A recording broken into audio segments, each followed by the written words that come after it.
All right, this showed up in my recommendations and I got curious about it, so I saved it for reacting. 4 months ago, Parents of Gays. Wayback Archives. 1977 news special, Parents of Gays' first homophobia network broadcast. Interesting title. So let's see what this is like. Chances are someone you know is a homosexual, even though you may not be aware of it. It's conservatively estimated that out of every 20 women, one is a lesbian. There are even more male homosexuals, 1 out of every 10. Doctors don't really seem to know what causes homosexuality, though most agree that once sexual preference is set, usually by the mid-teens, little can be done to reverse it. April magazine has found out that mom and dad are often the last ones to know if their son or daughter is gay. Imagine yourselves the parents of a college boy who grew up in a small town on the coast of Maine. You receive the following letter from your son. Mom and Dad, this is difficult for me to say, and I am sorry that I am doing it in a letter, but it is much easier for me. I am a homosexual. I am sure that you have had doubts in the past, but hoped that they were not true. You may be repulsed, sickened, or just sad. There is nothing that we can do. It is nobody's fault. Believe me, I am not a homosexual by choice. Life would be much simpler for me without it. I have gone through hell for the past 10 years. I have always known about my sexuality, but could never tell anyone. Now I have told you both. Take care, Steve. It was 4 years ago that Steve Bull wrote that letter, while a student at the University of Maine. The youngest of 3 children, Steve was the type of son any parent could be proud of. Smart, athletic, popular, scholarships to prep school and college. Definitely the most likely to succeed sort of boy. But Steve was aware of something which set him apart from his friends, something he couldn't share with his parents. What was the point at which you began to feel that you were, quote, different Hey, from Steve! the expectation that was made for a young man in Kennebunkport, Maine? Well, there were a series of crushes I had on boys, and there was some sexual activity with boys from when I was 7 to 14, and there were a growing awareness that that I definitely did prefer that I really preferred men sexually. Did it scare you? It scared me in that I had to hide it. I thought about it every day. It was a really big part of my life. It seems like every day something happened that said, oh, you're different from these other people. Every day you thought about it, every day. Something always came up. If it was someone calling someone else a sissy, or a joke, or something written in the locker room. We gotta censor that part.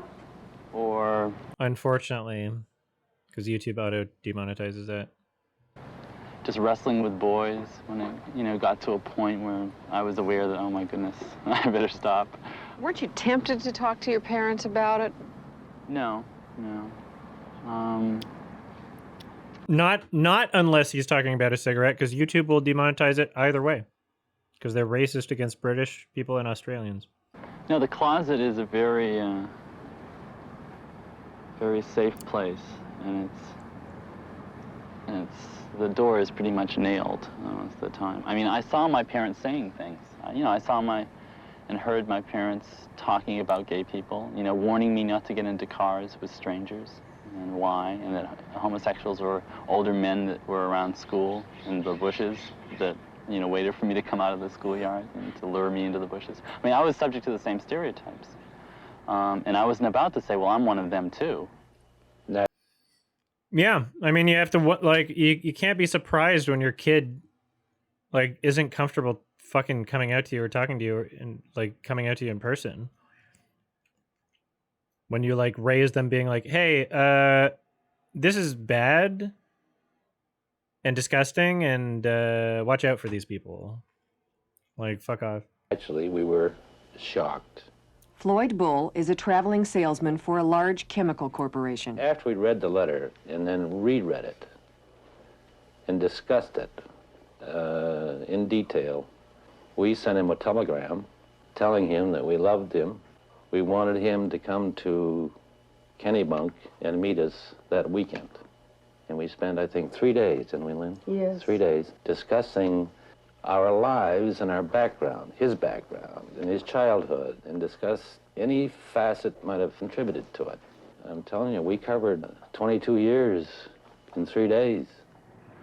And I just felt a surge of feeling for them. And although they had a lot of hesitations, a lot of doubts, I just felt like all of a sudden I could let this whole bundle out on them. Dr. Judd Marmer is past president of the American Psychiatric Association. When a child comes to a parent and says, "Mom, Dad, I'm gay," what's the first question that a parent ought to ask himself? I think the one thing that is most traumatic in this kind of situation is the tendency of parents to reject such children and to get very angry at them, or to feel guilty as though, oh my God, I must have done something wrong. Well, didn't they? It isn't that simple. It isn't that simple. What For a example, fuck! This interviewer, didn't they do something wrong? The usual stereotype is that homosexuals grow out of families where there's a dominating, seductive, over-involved mother and a distant or... Seductive mother? Sorry? Okay. This guy used to be president of the American Psychiatric Association? That's simple. For example, the usual stereotype is that homosexuals grow out of families where there's a dominating, seductive, over-involved mother. You're saying that might not be the or rejecting father. But the fact is that a lot of heterosexuals come from the same kind of family background. And it's also true that many homosexuals come from totally different family backgrounds. So the role of the parents is not that clear-cut. I think the healthy thing to do and the mature thing to do is to talk to the child. Say, why do you think so? What's it all about? Tell me what you feel. And establish a kind of open communication that allows the child to talk about his or her feelings without feeling an enormous sense of guilt about it. Thank you. That takes an extraordinary parent, but I think it's worth shooting for. We both, together, went to a psychiatrist, discussed this thoroughly with him. He indicated to us, after he had met our son, there's nothing wrong with your son. He's a normal boy. Wow.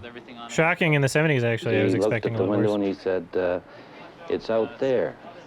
He said, it's society that has this homophobia. Hatred of homosexuals. Right. The homophobia of our culture is deeply set in the mores of our culture. We're brought up to feel that way. From early life, we hear jokes made about homosexuals, and they're nasty jokes, and terms such as and queers. Censor that!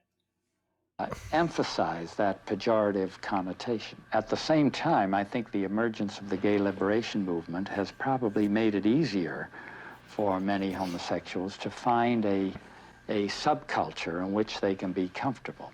I think the greatest emotion that we had was the society and how they would view Steve after he came out.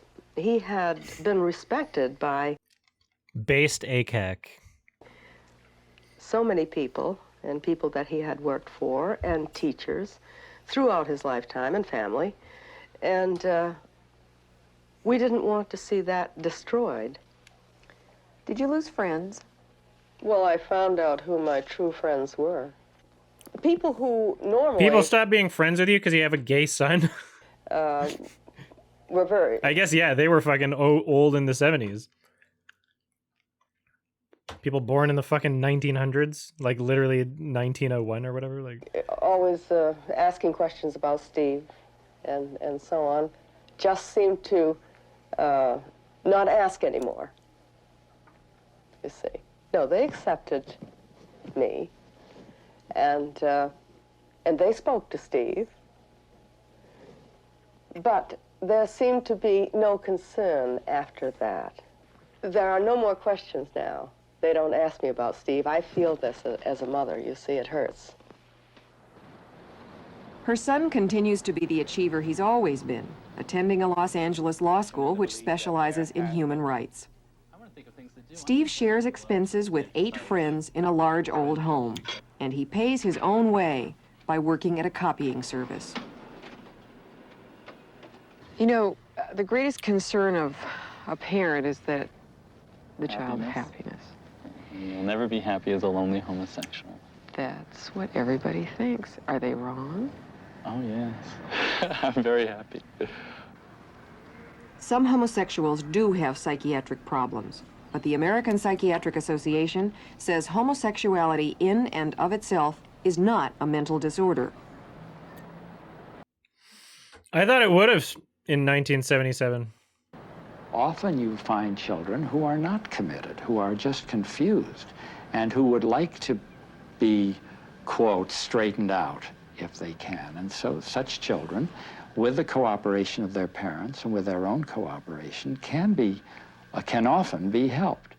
You know, there are some parents to whom homosexuality is a sin that means that their child is going to burn in hell.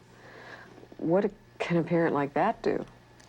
What happens is that often the homosexual child simply rebels against them, leaves the house, has nothing to do with the family, and becomes totally alienated, and the child has lost a parent and the parent has lost a child to the detriment of both.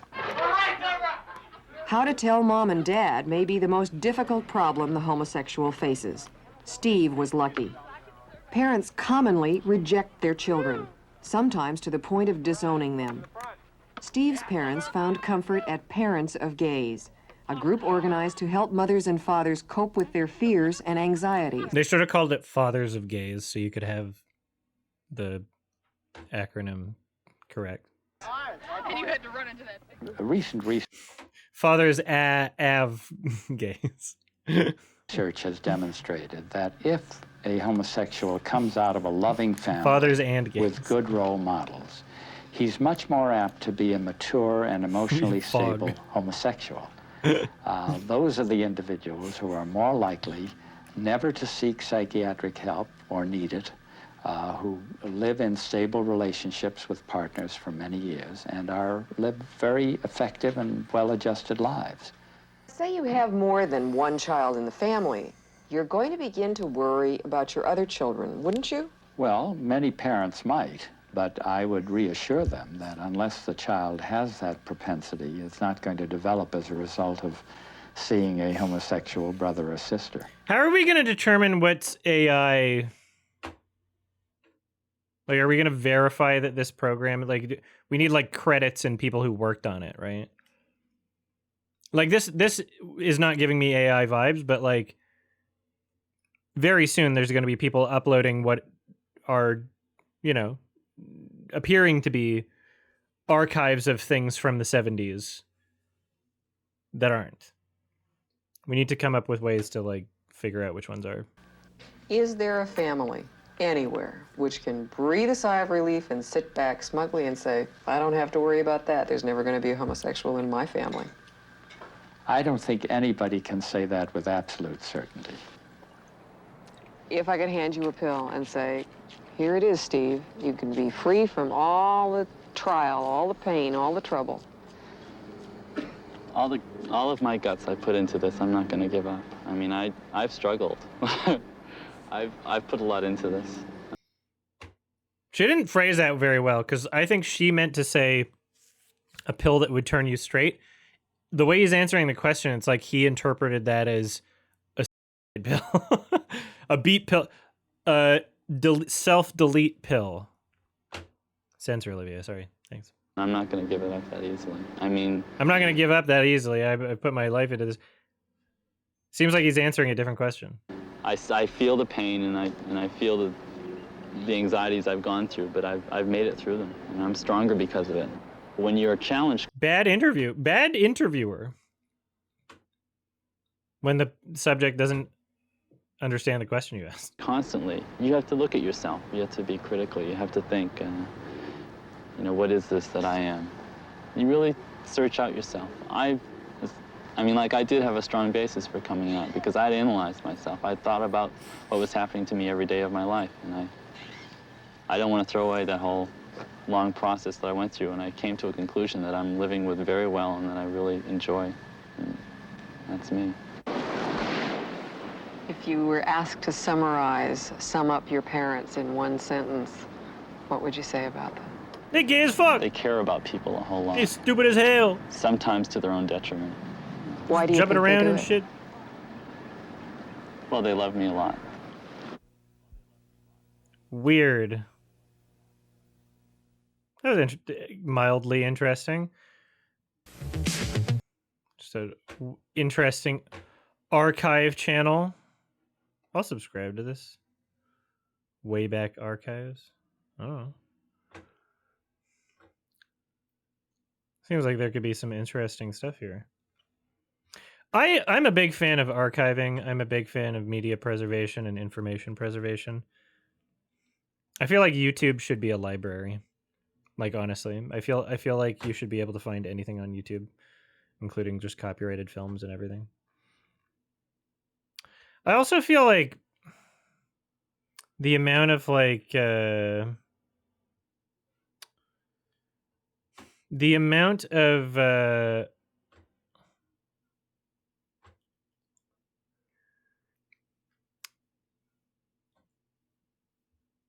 I got distracted, my ADHD.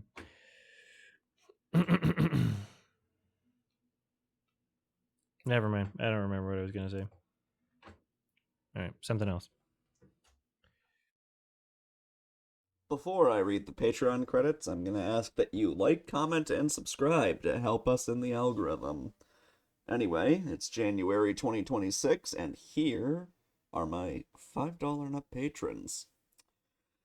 Dizzy Sauce Rumsfeld and Letterboxd, Jordan A, Toby White, Blank, Anchor Wolf, Ark Helix, Clarice Carlson, Seabreeze, D the Rabbit, Electrica so bad at games that he used a broken control stick to beat Sans Undertale, Emil, Gabriel Herrera, Gezro, Happy the Knife, Lemonade Warriors participating in the hit game Among Us and is considered the Encroacher, Lobsterite, Modern Nerd, Nurik Ben, Oh Here She Comes, Osmond, Residual Cheese, Roxy's Inside Your Walls. You can lure her out with information on when the second season of the TED TV series is releasing. Saliv88, Skanot On, Tammy, The Flying Marlin, The Super One Player, T-King, www.openclassactions.com, Yep, and Zachary Kane.